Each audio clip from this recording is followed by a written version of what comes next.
ఈ నెలంతా కూడా సంఘ క్షేమాభివృద్ధి కూడికలు జరుగుతూ ఉన్నాయి. ప్రతి సాయంత్రం పూట చక్కగా దేవుని సన్నిధిలో సమకూర్చబడుతూ 7:15 నుంచి 9:15 వరకు సమయాన్ని పాటిస్తూ చక్కగా సమయాన్ని జాగ్రత్తగా సద్వినియోగం చేసుకోవాలి. ఎందుకంటే నెలంతా ప్రార్థనలో సమకూర్చబడాలి కనుక సమయాన్ని సద్వినియోగం చేసుకోండి.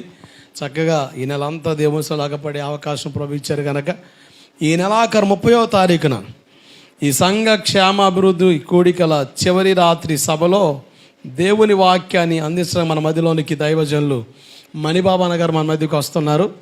గడిచిన జూలైలో రావాలి, అయితే వాళ్ళ సంఘంలో జరిగే ఉపవాస ప్రార్థనల ద్వారా మన యొద్దకు రాలేకపోయారు. ఈ నెలలో మాత్రం ఖచ్చితంగా దైవజనులు మణిబాబా అన్న మన మధ్యకు వస్తారు. 30వ తారీఖు చివరి రాత్రి కూడికలో మనం అందరం చక్కగా బహిరంగంగా కూడుకొని దేవుని లాగపడబోతున్నాం. దేవునికి స్తోత్రం కలుగునుగాక.